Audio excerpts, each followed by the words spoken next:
What's going on, YouTube? I haven't been posting anything about Miami Dolphins stuff. I get very superstitious. The Dolphins got on their winning streak, and I missed doing a video. And so I get really superstitious, so I stopped making a video, and they went on that 7-game winning streak. And I'm like, you know what? As long as they're on this winning streak, I'm not going to do any videos. And I just really didn't care at the point of after they lost to the Titans game and our season was basically over. So I really didn't make any videos. But I'm going to start fresh. We just ended our season. Ended on a high note, beat the Patriots. That's 3 in a row now. And that's good, 3 in a row against the Patriots. But I'm going to make a different type of video when it comes to that and of the whole Miami Dolphins season. But like the title says, the Miami Dolphins have fired Brian Flores. And I am a couple days late making a video, so you should be getting this tonight. It is Wednesday. They fired him Monday morning. I'm not going to sit here and say that I was in love with Brian Flores as a head coach, or if I really liked him, and I'm not going to sit here and say I hated him. I didn't. I was in between. Defensively, the guy's a freaking mastermind. Defensively, and he made our defense better. I mean, a couple reasons why I think he was fired, other than the rumors that I've been hearing, which I'll get into in a moment. He shot himself in the foot the first 8 weeks. Especially when Xavier Howard came out and said the first 8 weeks they weren't playing defense like they were last year. It was a whole different type of scheme. And if you go back to the Baltimore game, you see Brian Flores holding a coaching sheet. But if you go back before that, Brian Flores wasn't holding a coaching sheet. So what I think happened is that Josh Boyer got his duties taken away, or wasn't calling the plays as much as he was the first 7 games. So that would be one of the reasons why he could have been fired. Second reason, the Titans game, Mike Gesicki came out and said there was no game plan for the weather. And they came out flat, and they didn't even score a touchdown. They scored 3 points. So they didn't even game plan for the weather. Now, the third reason why he might have been gotten fired was the fact that I guess behind the scenes he was very hard to get along with. And during the Titans game, after the Titans game, Tua and Brian Flores got into a very heated argument. And it was to the point of Tua basically told Brian Flores to go F himself. And anybody that knows Tua's character, I guess that's out of character. I don't know Tua. I never met him in person, so I'm not going to say that he did or did not say that. With that being said, it's also rumored that Brian Flores wanted Justin Herbert, but Chris Greer and Stephen Ross took Tua instead. And it was also rumored to be that Brian Flores was the one pushing Deshaun Watson trades. My argument to all those, and this is not sticking up for Brian Flores, my argument to all those accusations are exactly this. 1, when we drafted Tua, it's in Brian Flores' contract that Brian Flores has the final say of the 53-man roster. That is why Van Noy is no longer there. That is why Ryan Fitzpatrick's no longer there. That is why Minkah Fitzpatrick's no longer there. That's why Ted Karras is no longer there. That's why Eric Flowers isn't there. That's why we traded for Bernardrick McKinley and got rid of him. Because listen, the GM is not going to just let these guys go. Chris Grier already paid for Van Noy, Ted Karras, Bernardrick McKinley, and players like that. He's basically paying Van Noy to play on the Patriots. And same with Ted Karras and Bernardrick McKinley. I think he got signed. I'm not sure. So he's basically paying all these people to play for a different team. He ain't going to get rid of them and eat that dead cap or dead money. So with that being said, Brian Flores had the final say of the 53-man roster.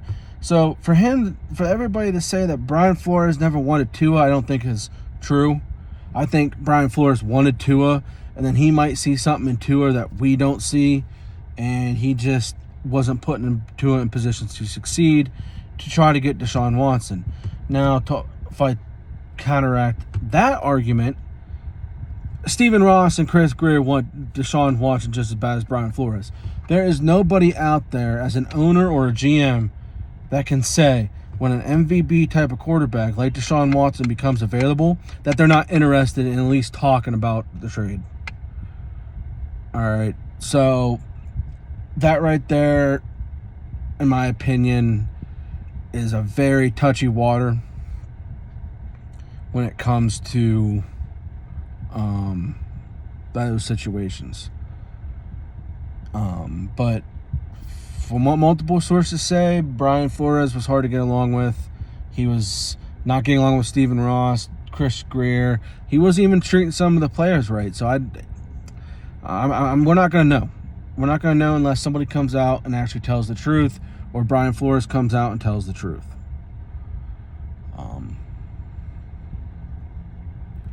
So basically, with that, we're looking for a new coaching staff. A couple people I've been hearing: Brian Daboll is a candidate, Kellen Moore is a candidate, Mike McDaniel's a candidate. Jim Harbaugh, they say he's a candidate, but Stephen Ross came out Monday and said he doesn't want to take Jim Harbaugh from Michigan. Whether that's true or not, I don't know. And if we did, listen, we cannot give the next coach that comes in here, we cannot give him control of the 53-man roster. We cannot give him that much control.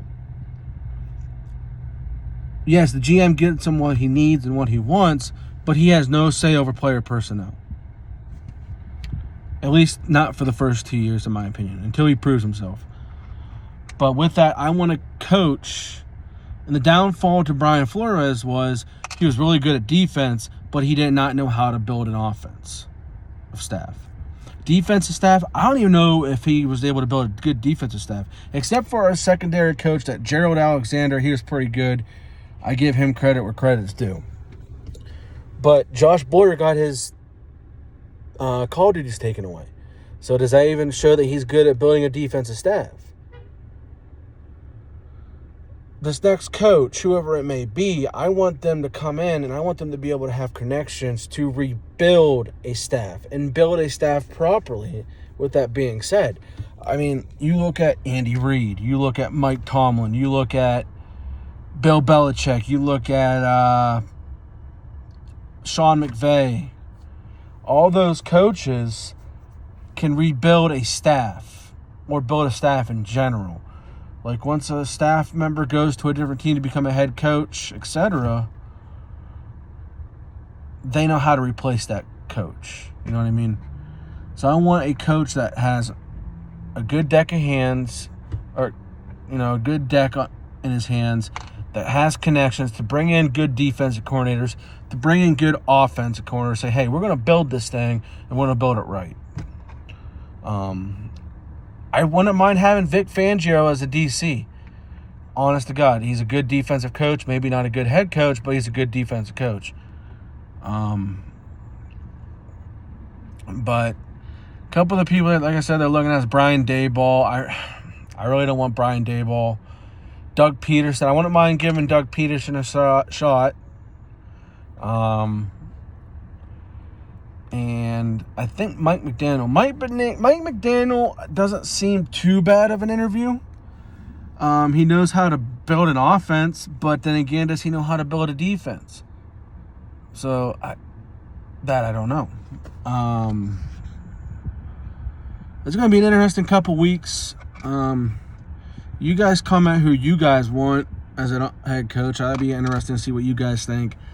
I don't know. At this point, all these people that they're interviewing, I just don't know if we should just kept Brian Flores and let him try to find coordinators.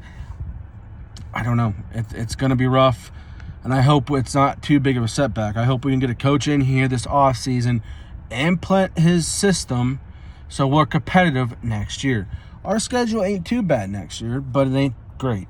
So, as far as opponent-wise, I don't know what the schedule exactly is. Our opponents are up, which I will do a prediction video later on after the offseason, of course.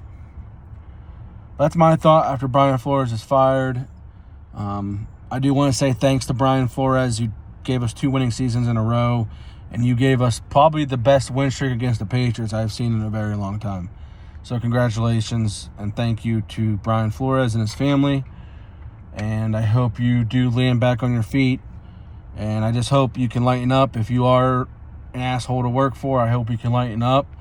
And I hope you can build the right coaching staff so it doesn't happen to you again. But again, Monday, Brian Flores is fired. Fins up. Comment, let me who you think is going to be the next head coach. I'm going to do a season review video here coming up this weekend. And then I want to look at some free agents that might be coming available here in a couple weeks and go from there. Who we should re-sign as well. That'll be all in the same video, of course. But like always, YouTube, fins up and stay safe out there. Peace.